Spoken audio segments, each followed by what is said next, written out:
Learning from mistakes is important, but don't you prefer to learn from the painful mistakes of others? I'm Tim Harford, host of Cautionary Tales, the podcast that looks for valuable lessons from great crimes and disasters of the past. You'll fly in a doomed airliner hijacked by idiots, witness the world's worst bank robbery, and uncover the deeds of a doctor who paid friendly house calls to his patients while really planning their murders. To subscribe, head to the iHeartRadio app, Apple Podcasts, or wherever you like to listen. Brought to you by Discover. Discover something brighter. Introducing MS Journeys, a podcast series created specifically for people living with multiple sclerosis, brought to you by Novartis. Tune in for new episodes the third Thursday of each month at 7 p.m. and repeats nightly to hear iHeartRadio personality Scary Jones and patient advocate Kate Milliken reflect on the journeys of resilience and courage from people living with MS and so much more. MS Journeys will feature patients, their care partners, and experts within the MS community sharing their stories and insights. Listen in on the MS Vibe station or find it using the iHeartRadio app by searching for MS Vibes. Thanks for listening to the Best of the Doug Gottlieb Show podcast. Be sure to catch us live every weekday from 3 to 6 p.m. Eastern Time. That's 12 to 3 Pacific on Fox Sports Radio. Find your local station for the Doug Gottlieb Show at foxsportsradio.com or stream us live every day on the iHeartRadio app by searching FSR. This is the Best of the Doug Gottlieb Show on Fox Sports Radio.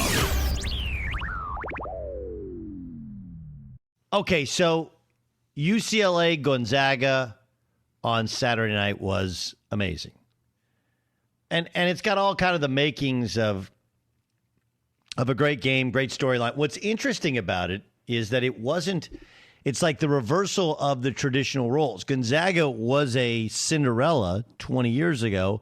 UCLA was a superpower 20 years ago. UCLA still kind of a superpower, but a Cinderella type of run, starting as an 11 seed in the first four and giving the number one ranked team in the country who's undefeated everything you could possibly say. But what we always do is we always go like, oh, greatest game I've ever seen. Hey, Jill, was it the greatest game you've ever seen? That was the greatest game I've ever seen. Now, here's what I want. I want honesty from you. You're driving, you're listening to me, and you know where I stand on many an issue, right? But here's what I want in terms of honesty. How many of the UCLA or Gonzaga players could you name before the NCAA tournament? Could you name? Now, how many can you name? Matter of fact, you not only can name them, you can tell a bit of the backstory. Like people keep telling the story. Jalen Suggs is a great quarterback. In the insular world of college basketball, everybody had heard of Jalen Suggs. Everybody knew he was a star quarterback. That he left Minnesota. He did the reverse Dan Munson. Dan Munson was the coach of Gonzaga when they went to an Elite Eight, going back to 21 years ago, right? Or whatever it was, back in the late 90s, they go all the way to an Elite Eight. By the way, that team beat Minnesota in Clem Haskins' last game, and then Dan Munson became the coach of the University of Minnesota. Jalen Suggs from Minnesota turns down basketball and football offers to play for the U and goes to Gonzaga to be a point guard. Now, everyone in basketball knew that, but the rest of the world now, it's almost becoming like, really? Jalen Suggs played football? Yeah, it's like the Jerome Bettis from Detroit thing. So, but the ability to have a player become, in a week, a household name makes the point that I've always made. Look, the NCAA screwed up this name, image, and likeness thing 10 times over because they're making the wrong arguments. The right argument is we actually take the name, image, and likeness, and we use it. And yes, it benefits all of our member institutions and all the sports. But you know who benefits the most? Jalen Suggs. Jalen Suggs, who could have gone to the G League Select, could have played football, could have done a million things. He chose to go to Gonzaga for just this such a season where you play against really good teams, you get really good coaching, you kind of go, we don't pay attention to you a ton, during conference play, and now in the NCAA tournament, you become a household name. Right? You go. Can you name? If I said the name Dacian Nix, do you have any idea who that is? Like, Dacian Nix was the number one point guard in the Western United States. He was supposed to go to UCLA. Instead, late in the spring, when everything was shut down, he's like, I don't know if there's going to be a basketball season, the NBA kind of G League. And he spent the whole year training and playing. They play in the NABC, in the G League bubble. Like, have you ever seen him play a game? Do you know anything about him? Of course not. You've never heard of that name before. Unless you're a hardcore basketball fan. There's the point.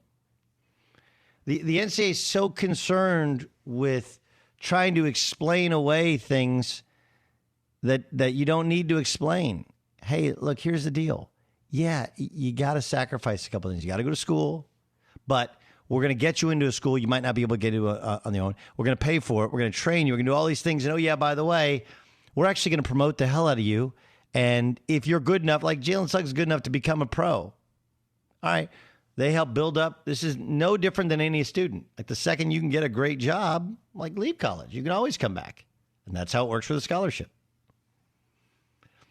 None of you could have named Corey Kispert or Drew Timme. I love his mustache. Or Tiger Campbell or Johnny Juzang. They existed. Now you're like, man, Johnny Juzang, he should be a first-round pick. He should go to the draft. Like, that dude, I saw him in high school. I know he went a year early to Kentucky, but I do it for a living. I'm also reasonable to know that most human beings on earth don't study it or care for it the way that I do. And the reality is, those are the people who learned about Johnny Juzang's story, his path over the past 2 weekends, and fell in love with him. Now, like, oh, I got to have a first-round pick. Like, dude, he's going to get such a bump from that. Of course he will. And then you just have, the game. It's the greatest game I've ever seen. Like, okay. Why? Because he made the bank shot? Or because it was close? Like, there's been a lot of great games. What's amazing is the last time we had a Final Four, the championship game was decided in overtime, and Virginia survived, the Purdue in the Elite Eight, and then Auburn in the Final Four. Remember, it looked like Auburn won the game, only there was a foul at the very last second in the corner on a three-point shot. Do you guys remember that?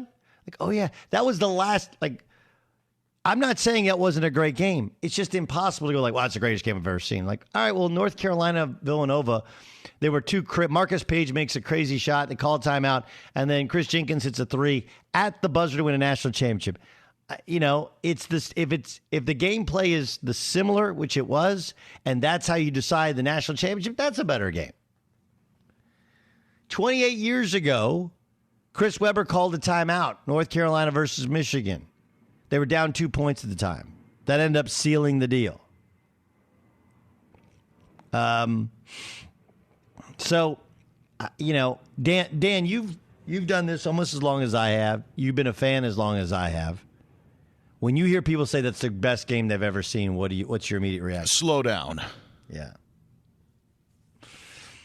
I mean, it's great because it means people are watching, people care, and it's awesome. Yeah. But that we guys, people went a little crazy there. Yeah, I think one of the great things about it was that Juzang made a shot at the end of overtime, and then Suggs ended up obviously making his. There wasn't a goat in the negative sense, of a game of somebody making an error, somebody making a mistake. I thought that was great, but yeah, slow down just a little bit.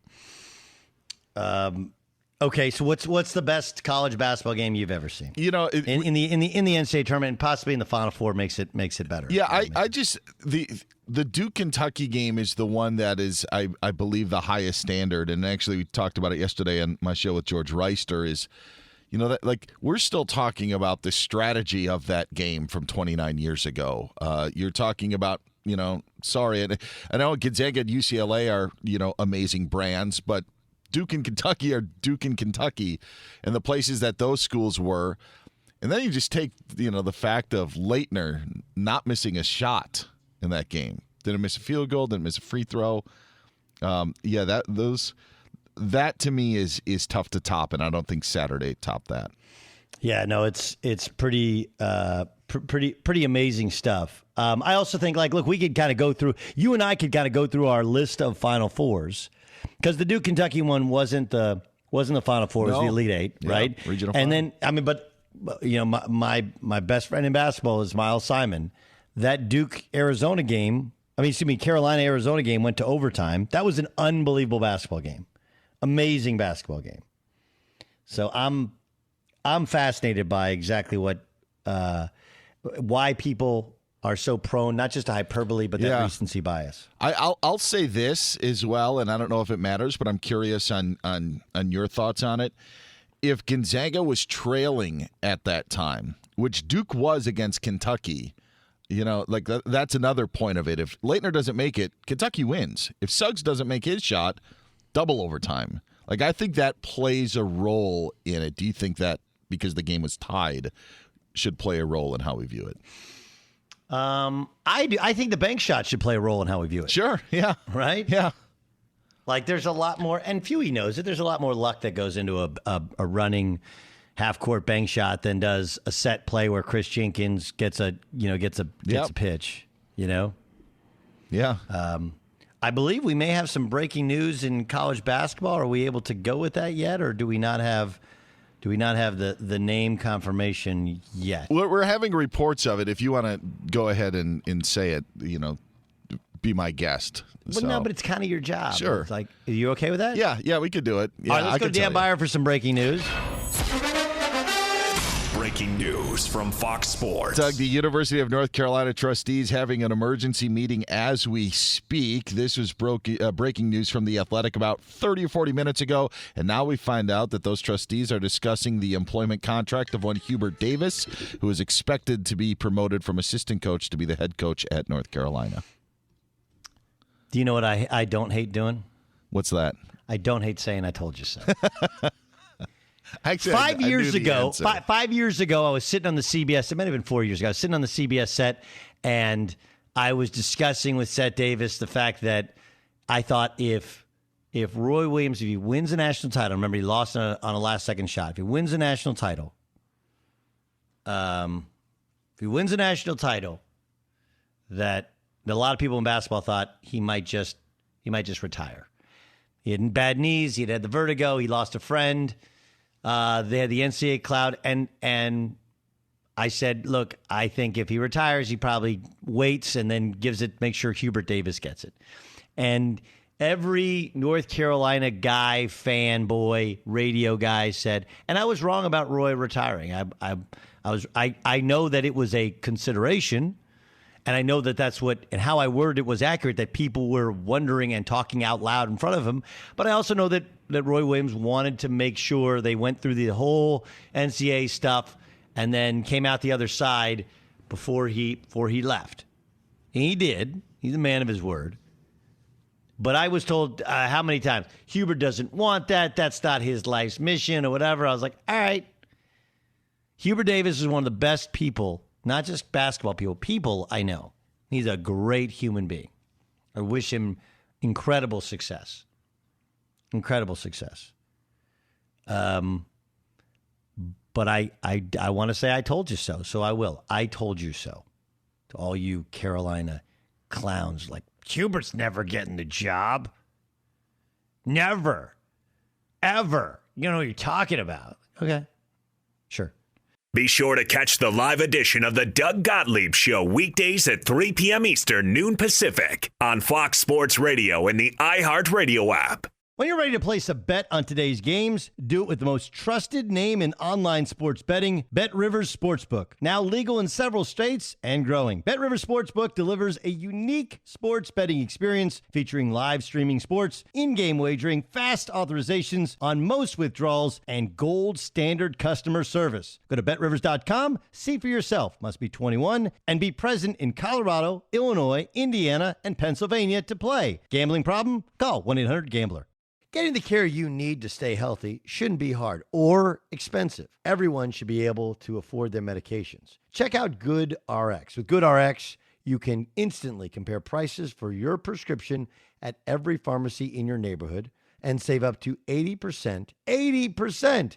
GoodRx is free and easy to use, and many times it's often cheaper than using your insurance copay or Medicare. With GoodRx, you can find discounts with your prescription at over 70,000 pharmacies like CVS, Kroger, Walgreens, Rite Aid, Vons, Walmart, and more. GoodRx is the #1 most downloaded medical app, and millions of Americans use GoodRx to get good, affordable healthcare every month. Start saving up to 80% on your prescriptions today. Go to goodrx.com/Doug. That's goodrx.com/Doug.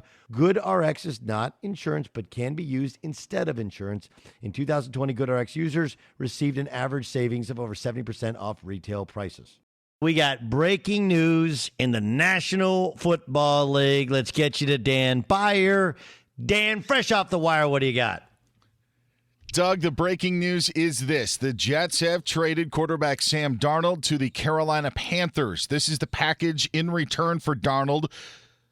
Second round and sixth round picks in 2022, along with a fourth round pick in 2021. Actually, let me just double check that. But Sam Darnold being dealt to the Carolina Panthers from the New York Jets. Actually, it's a sixth round pick in 2021 and second and fourth round picks in 2022. So Sam Darnold being dealt by the Jets to the Panthers for 3 draft picks. Wow. 3 draft picks. That's pretty awesome. Pretty amazing stuff there for that it happened now. Okay, so why did it happen now? I think Carolina thought they were going to end up playing the long game and getting Deshaun Watson. Last week made it so that Deshaun Watson, you're talking 6 months to a year before he could even be moved, if you can move him at all. Right? So that's what kind of sped up everything else. Everybody's like, all right, Deshaun Watson's out. Okay, Carolina got to figure out a quarterback. San Francisco got to figure out what they're going to do. Denver now going to have to figure out what they're going to do. And Deshaun Watson is not a possibility. I like this. I like this a lot. I mean, for Carolina, it doesn't give up their running back, right? I mean, that's an incredible gift that Darnold gets. It doesn't give up any of their early draft picks. It's just a 21 sixth, and then you worry about next year. Those other picks can help fill out their roster because they need more guys.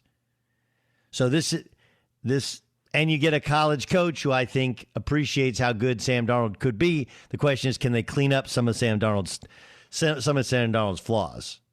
And also, it means that the Jets are clearly drafting Zach Wilson, and they're not going to apologize for it, nor should they. Now, what happens to Teddy Bridgewater is interesting. Do they trade Teddy Bridgewater? Do they hold on to him and he becomes kind of the de facto overpaid backup?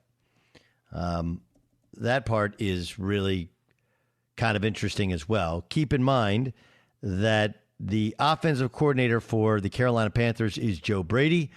He, of course, was with the Saints for a while, and then with LSU. He's very, very young, but he's the one who kind of changed LSU's fortunes forever with how he coached offensive football with LSU, and I think that relationship is going to be an interesting one, right? And look, he's the one who brought Bridgewater in.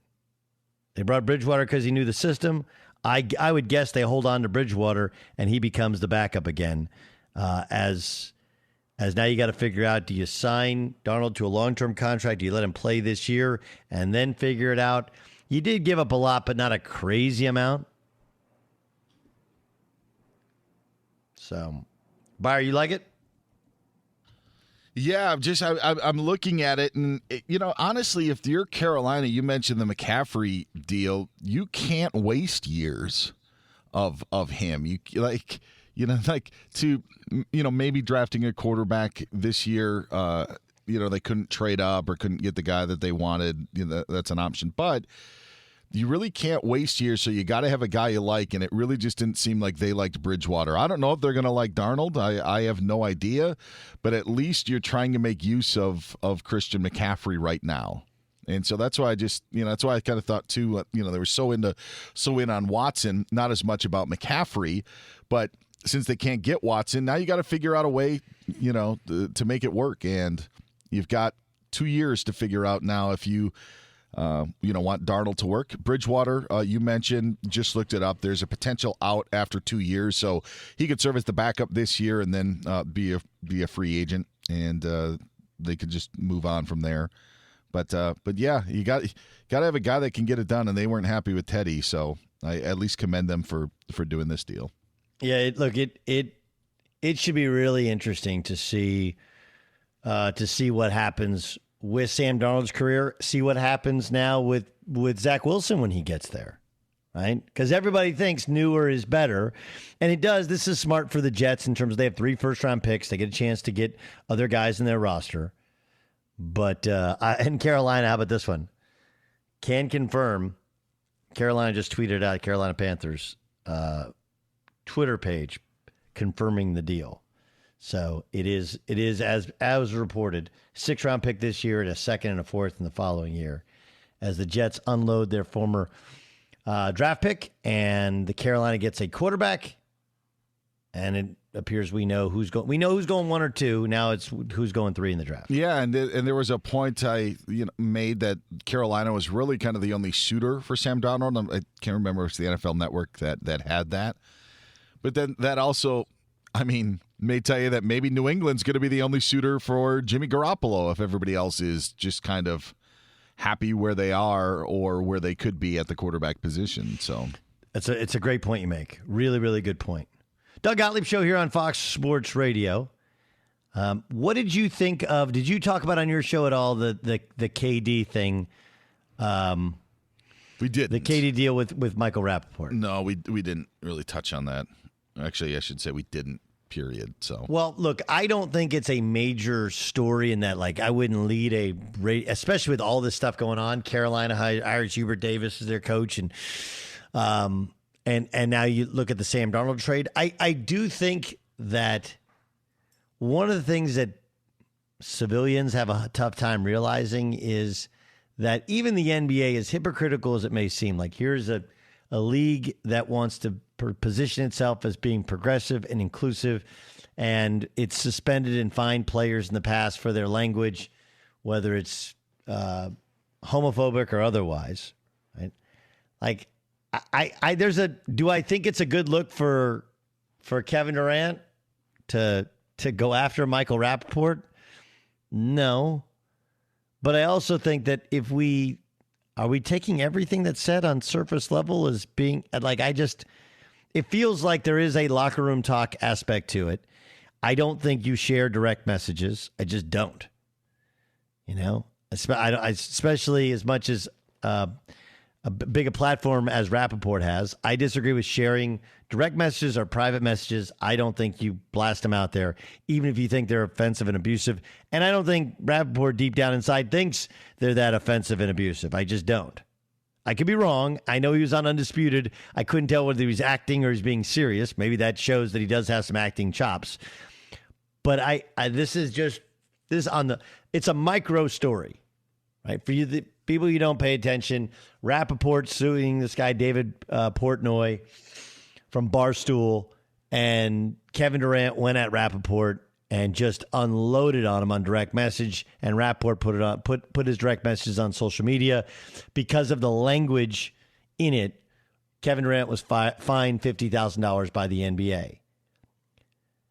But this is one of those, we all know I think everybody knows there's a difference between what is said quietly and privately and what is said publicly, and he's not running for president. Kevin Durant isn't running for president. This is not one of those videos. It's a direct message to a guy, and he's just feels like he's messing with him.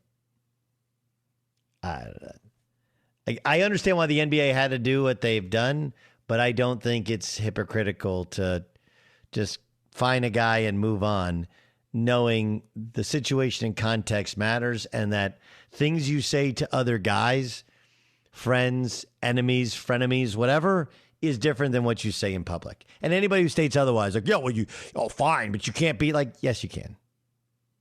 Yes, you can. Don't act like, Buyer, when you play golf with your buddies, okay, and you are You are, and I would give you credit for this. You are a very thoughtful person that never intentionally offends another person. Not just because of their race or sex, that's just not how you roll, right? Like you just I try not. You do not. You don't. That said, when you're playing golf with your buddies, whether they're busting your chops or you're busting yours, is everything you say appropriate? No, probably not. No. So I don't know. We get to this place where we start policing people's direct messages, texts to one another, and there wasn't any evil thoughts. And I don't know. I just think we go too far, and it's really hard to put that toothpaste back in the tube. Be sure to catch the live edition of the Doug Gottlieb Show weekdays at 3 p.m. Eastern, noon Pacific. Hey, I'm John Middlecoff, and I host the 3 and Out podcast. Do you like football? Do you like the NFL? Do you like the NFL draft? Quarterbacks, coaches? Well, I talk about it all on the show. I used to work for Andy Reid as a scout. Now I give you my unfiltered and raw opinions on everything that goes on in the NFL. And we're talking college football because of how important the draft is year-round. Listen to the 3 and Out podcast with me, John Middlecoff, on the iHeartRadio app, Apple Podcasts, or wherever you get your podcasts. Been thinking about McDonald's all day. Can't get it off my mind. I can already taste it. Ooh, got my mind on my mouth and my mouth ready for some Mickey D's deal. There's a deal for every moment at McDonald's. Right now, get 2 of your favorites for just $3.50. Mix and match a classic McChicken, a hot and spicy McChicken, or a juicy McDouble. Price and participation may vary. Cannot be combined with combo meal. Single item at regular price. Murder in Illinois is the new iHeartRadio podcast from the producers behind Happy Face and Murder in Oregon. You don't really need to see the crime scene photos to have your heart broken. What started as a family road trip ended as a massacre. Murdered children, and murdered mother. 3 children were murdered by the last person they ever thought would harm them. My best friend lost her life and is not here to tell the truth. He said, they just arrested Chris. And her first words were, but he didn't do it.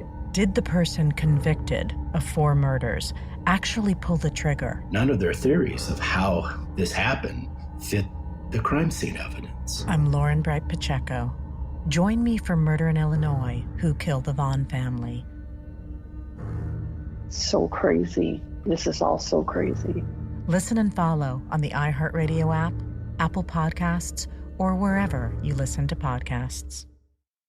Paper Ghosts returns with an investigation into a tragedy that took place deep in America's heartland in a tucked-away Ohio town where a massive farmhouse belonging to a wealthy family erupted in flames. The flames are everywhere.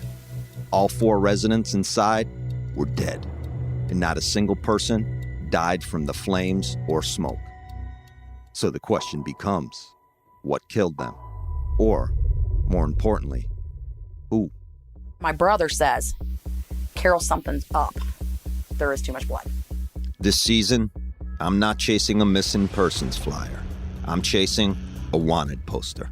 That's how the mob works. They don't leave anybody. I didn't want nobody to know what I was doing, because if they did, I wouldn't have lived till next day. Listen to Paper Ghosts on the iHeartRadio app, Apple Podcasts, or wherever you get your podcasts. All right, let's get to Andy Katz, who joins us now. You see him on the coverage of the Final Four. Hubert Davis, North Carolina. What do you think? Well, you and I both know him personally from his time at ESPN. He is just a great guy. I was glad to see in that video, and I just heard you play the audio clip, that his infectious smile and laugh come through. It's interesting, though, but I think this is also part of Roy's personality, that in the last, 8 to 10 years, he hasn't been that assistant that's been out there much talking, but Roy does all the talking. But I think that he'll be fine in that role. He just hasn't had to have it. But I'll be interested to see how it all plays out. I thought they would stay in the family, and it makes sense. And Carolina's still Carolina. As we've seen that there are a few programs in the country, they are one of them, where the NBA alums come back all the time. make an effort to ensure that the program stays at a high level, make phone calls for them, and that carries weight, just like it does at Michigan State, at Duke, and a couple other spots. Yeah, no, I do think it carries weight. I think it's a fascinating deal. But they're going to have to recruit, and they're going to have to kind of get back after it because it did get a little bit stale. I concur on everything, and as far as what a great guy he is. What about the Indiana plan? Today they bring back Dane Fife, Mike Woodson. So it's like IU getting kind of their family back together. Do you think that works? Yes. I mean, look, the first week, I think you have to give him high marks because right off the bat, he got Trace Jackson-Davis back, who I think, depending on what happens, like with a Kofi Coburn, he could go in as the preseason Big Ten Player of the Year. And so that's huge for Trace Jackson-Davis to want to come back as a junior. I just saw today Christian Lander decided to come back. We'll see if he can get better. I love the Dane Fife move. People that have been watching Big Ten basketball in Michigan State know that he's been very active on the bench. He does a lot of their scouting. So obviously he knows the Big Ten very well, and I think that will help Woodson in his transformation back to college basketball. So far, I think he's making all the right moves. I still don't know what Thad Matta is going to be doing. Is he literally going to be on campus all the time? Is he just like a consultant? I'm not quite sure where he fits in, so it'll be interesting to see how that all plays out. Both you and I, we've been doing this a long time. And, I started right when the Baylor stuff was a mess. And, Gonzaga first came to be when I was still playing in college and you first started covering this thing. Which story would be more remarkable from your perspective if they won a national championship tonight? I still think it's Gonzaga, and I'll tell you why. Because as down as Baylor was, they still play in the Big 12, and you still get all of the riches of if you will, of being in a major football conference. And so if what happened to Baylor with the scholarships and the no non-conference, if that had happened to a school, even in the Mountain West or certainly, the A-10 or something like that, that would be Herculean to come back from something like that. But I still think, as down as they were, that it was doable from that perch. As for Gonzaga, it's really amazing when you think about from this small Jesuit school in Eastern Washington, they are now a power. And I think back to, I want to credit SI because I didn't know, as much as I talked to you, I didn't know that he went to Minnesota as much as he did a year and a half ago. And think about that. In the recruiting of Jalen Suggs, the amount of times that few went to see him play football and basketball, that only happens if he has a plane at his disposal, which he does. And that is elite. Not every school, sometimes they do have some plane usage and maybe it's 5 times. No, he has a plane whenever he wants it. And that is a difference maker. And that is something that makes you an elite program in this sport. And he has it.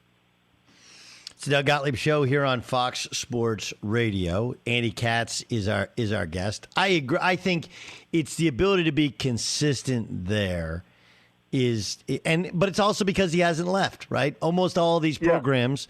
That was what made Tulsa and Xavier, even Butler, for a certain extent, impressive was they were able to withstand so many coaches leaving. Gonzaga hasn't, and you had you got to have the right guy in a Mark Few who didn't get on the plane to go to Indiana or didn't take the UCLA job back in the day when he had a chance.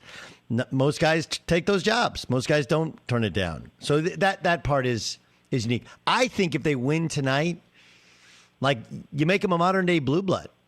Right? I mean, UConn, frankly, should be in that discussion. I know they've fallen on hard times until recently. And I think Villanova is as well. But considering, the last 20 years, they've been in the tournament just about every year. In the last 6 years, the last 6 tournaments, they're the only ones to be Sweet 16 or above. They're almost to the level of blue blood, are they not? Yes, and actually, it's not mostly. They've been in the tournament every year since that Elite Eight run. Wow. So that's amazing. They now are getting the best players in the country, or at least, a handful of them. I mean, I think they're going to end up getting Chet Holmgren, and if he goes to college, they're going to get him. And so that's the next best big in this next class, another Minnesota kid.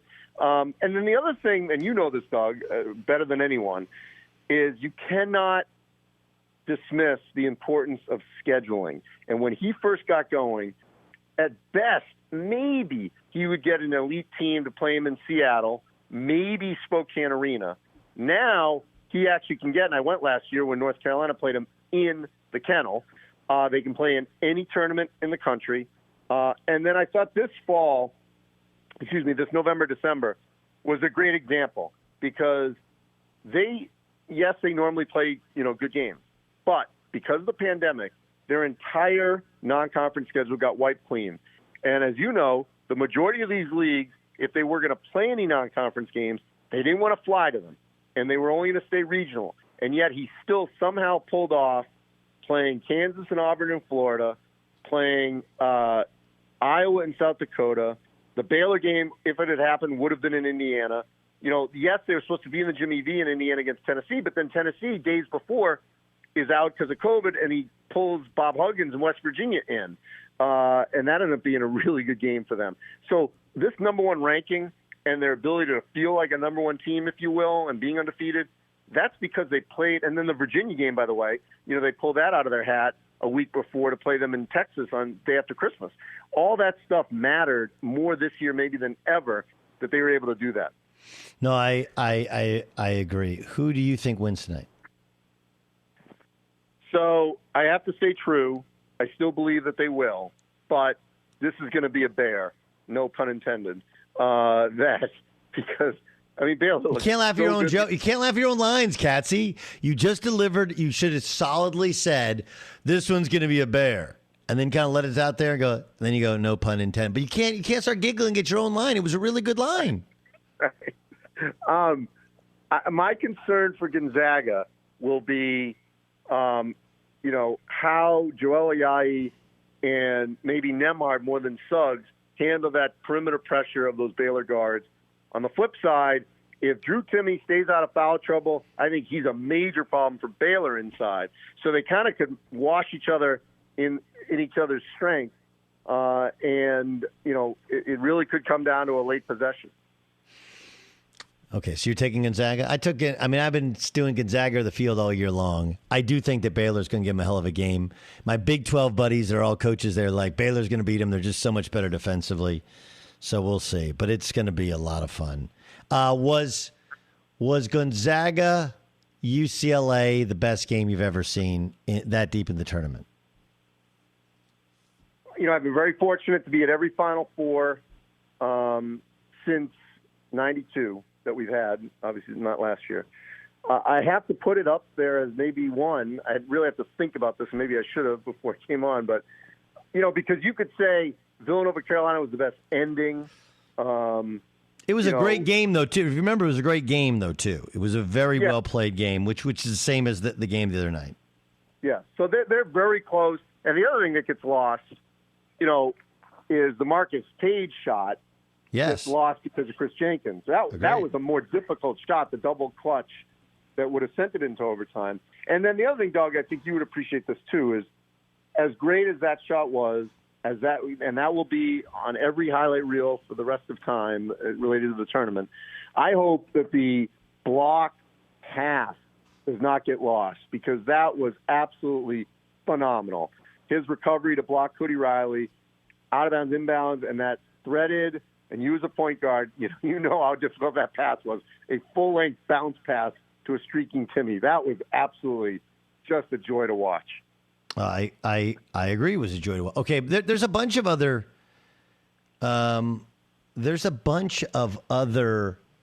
games that we skipped over, right? That were incredibly close games. I mean, I don't know. People don't remember 2004 Georgia Tech Oklahoma State was Bynum scored in the last possession. That's how that game was decided. Unbelievable game. There was remember Virginia and Auburn 2 years ago, where Virginia takes a shot in the corner, misses, but there's a foul where he doesn't have the space to land, and so that's called a foul. The championship game went to overtime. Overtime wasn't as good as this overtime was, but there was a bunch to it. I go ahead. Aaron Harris 3-pointer to beat Wisconsin in 14. Wasn't necessarily at the buzzer, but it was pretty close. Yes. That was the semifinal. Obviously, it wasn't as like an ending like that, but in terms of drama, the year later when Wisconsin beat an undefeated Kentucky in the semi, that has to be up there in terms of importance of a game. And obviously in 2010 with Duke Butler, that was it. I loved your tweet today about that as that was getting replayed. I never understood that either, why you purposely missed that free throw. Well, if you went back, so this is for people who remember, okay, so if you go back to 2010, everybody makes a big deal about the missed shot. There's a bunch of stuff that never got covered. Was one, Gordon Hayward missed a pull-up on the previous possession, which was better. Then they foul Brian Zubek, makes the first, and Duke chooses to tell him to miss the free throw on purpose. So they're up 2. If they make the free throw, even if Butler throws in a half-court shot, it goes to overtime. Whereas because he told him to miss the free throw, if Gordon Hayward had made that shot, Butler would have won the game. That's why it's a miscalculated, bad math.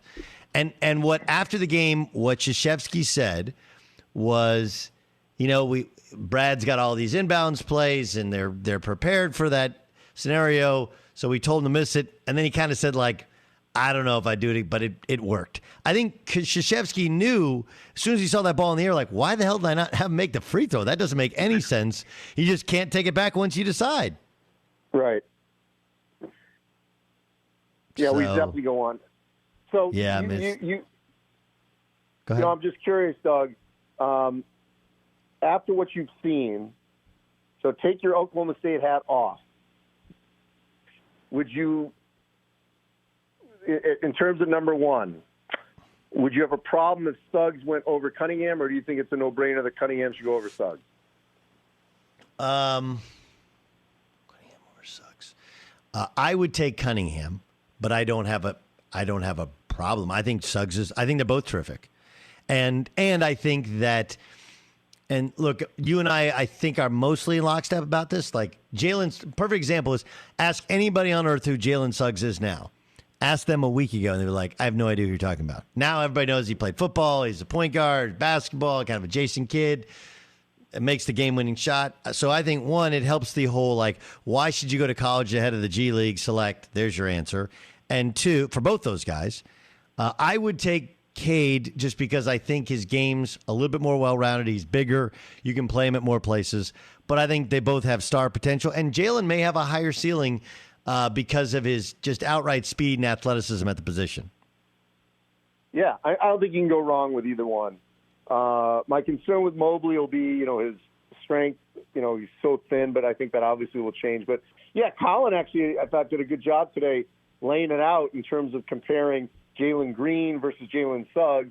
I have said this, and it's not just because I, cover it, but I just think no one knows where the G League exists, when it exists, and I just don't think you can replace the exposure and the potential brand exposure that you would get for the year. I mean, when Zion Williamson blows out his sneaker at Duke, Nike is forced. Now, they might have given him a deal anyway, but now they're forced to give him a big-time deal because of what happened.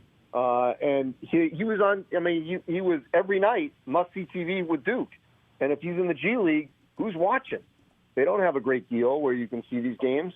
So I just think the benefit, and this is a separate issue to please everyone, NIL. I'm fine, whatever, do it. But this is separate than that, okay? This is about your own exposure and the ability to better yourself. And by the way, have a great time and not have to be like an adult male, right at 18, schlepping around from G League city to G League city. These freshmen are having a great time. They didn't have to go to school, and they're loving it. I completely agree with you. Completely agree. But the masses, they want everybody has to get paid immediately, real money, because somehow that's going to solve everybody's problems, which I don't think solves everybody's problem. It's but whatever. And one other thing I think would be remiss if we didn't say, you were talking about rebuilding. I think Kelvin's done a phenomenal job because that program was in the gutter in terms of playing in a crappy gym and no one cared. But I just cannot say enough nice things about the job Mick Cronin did and those players. What fight they showed. They were a joy to follow and watch over the last couple of weeks at UCLA. The sport needs UCLA back. The sport needs North Carolina. Sport needs Duke. Sport needs, I think Arizona needs a couple schools out west here to kind of figure it out. But UCLA, absolutely, the sport needs UCLA to not just be back, but if you have the way in which those guys played and competed, the challenge for them is they have some talented incoming recruits. Do they have the same sort of toughness and cohesiveness with a higher level of recruit coming in? And I don't know if that's sometimes the hard thing. It's a good problem, but it is a problem that a lot of teams post Final Four have had. Yeah, but it's just they were easy to root for. You know what I mean? Because yes. They played their tail off, good group of guys, and it was a great story. What are you doing right now? Are you getting dressed? Are you walking somewhere? You're switching to Bluetooth? What are you doing? No, I haven't touched anything on my phone. I'm actually sitting. Okay. You guys Maybe nodding? Everybody's nodding. It sounded like you were taking off and putting on a tie or doing. No, it must have been the reception in the hotel room. I'm sorry. Okay, I want to real quick. I got 2 minutes. Okay, so we did North Carolina, we did Indiana. I kind of feel like Texas and Oklahoma killed it in their hirings. Am I wrong? No, you're right. Chris Beard was the no-brainer. As long as they allow him to be Chris Beard. I feel like sometimes Texas, very buttoned up. They like things their way. If they allow Chris Beard to be Chris Beard, sky's the limit for them. Texas Tech, on the other hand, that's going to be really interesting to see where they go because that's going to be hard to duplicate. For Oklahoma, I think Porter does an unbelievable job as a coach. Personally, I thought he might have been a better fit at Marquette. Didn't work timing-wise, but I think he'll be successful there. He's a really good coach. He takes the best player out of he does not allow the best player to beat you. I mean, their game plan against Illinois could not have been more perfect. No, Illinois was great. Yeah, I mean, they were the better team, and they didn't win. Agreed. Great stuff, Katsy. Awesome job on TV. Look forward to catching up soon in person. Thanks for joining us. All right, thanks, Doug. That's my boy, Andy Katz, who I probably watched more basketball games alongside than any human being I know on earth. We worked together for a long, long time. Fox Sports Radio has the best sports talk lineup in the nation. Catch all of our shows at foxsportsradio.com. And within the iHeartRadio app, search FSR to listen live. The